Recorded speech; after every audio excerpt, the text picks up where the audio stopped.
ధన్యవాదాలు అధ్యక్ష. రాష్ట్రంలో అత్యధిక జనాభా ఉన్నటువంటి బీసీల అభివృద్ధి జరిగితే ఈ రాష్ట్రం అభివృద్ధి జరిగినట్టుగా భావించాలి అధ్యక్ష.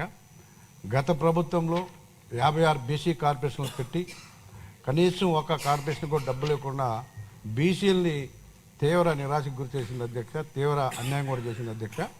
మన ప్రభుత్వం వచ్చిన తర్వాత బీసీలు సపోర్ట్గా నిలబడి ఇవాళ బీసీలకు అండగా నిలబడినందుకు ప్రత్యేకంగా ధన్యవాదాలు అధ్యక్ష.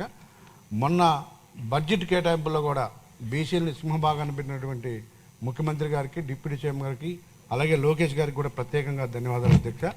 అలాగే బీసీ సోదరులైనటువంటి మత్స్యకారులకు కానీ, అలాగే స్వర్ణకారులకి కార్పొరేషను, అలాగే గీత కార్మికులకు 10% రిజర్వేషను, అలాగే మద్యం దుకాణాల వాళ్ళకి ఇచ్చినందుకు ప్రత్యేకంగా ధన్యవాదాలు అధ్యక్ష.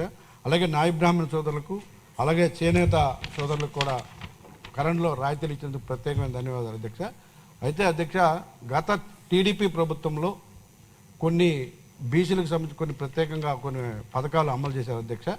ఇప్పుడు అవి ఏమైనా అమలు చేస్తున్నావా లేదా అధ్యక్ష? ఆదరణ ద్వారా చేనేత అంటే చేతి వృత్తులు చేసుకునే వాళ్ళకి ఎంతో సహాయపడేవాళ్ళం అధ్యక్ష. అది ఇప్పుడు ఉందా లేదా? 56 బీసీ కార్పొరేషన్లకి ప్రజెంట్ నిధులు ఏమైనా మనం ఇస్తున్నామా? అలాగే అధ్యక్ష, సెల్ఫ్ ఎంప్లాయ్మెంట్ స్కీమ్ ద్వారా చిన్న చిన్న వ్యాపారం చేసుకునే వాళ్ళకి మనం కొన్ని రాయితీలతో పాటు లోన్లు ఇచ్చేవాళ్ళం అధ్యక్ష. అదేమైనా ఉందా? లేకపోతే ఎన్బీసీ, ఎఫ్డీసీ ద్వారా కార్ లోన్లు ఇచ్చేవాళ్ళం అధ్యక్ష. కార్ లోన్లు ఇచ్చి నిరుద్యోగులకు చాలా అండగా ఉండేవాళ్ళం అధ్యక్ష. అవేమైనా మనం ఏమైనా అమలు చేస్తున్నామా? ఇవన్నీ కానీ గతంలో చేసినట్టు చేస్తే ఈ బీసీలు ఇంకా ముందుకు వెళ్ళిపోయే అధ్యక్ష. ఈ రాష్ట్రంలో దేశంలో నెంబర్ 1గా ఈ రాష్ట్రం ఉండే అవకాశం ఉంది అధ్యక్ష. అలాంటివి ఏమైనా ఉన్నాయని నేను మీ ద్వారా మంత్రి గారిని అడుగుతాను అధ్యక్ష. మంత్రి గారు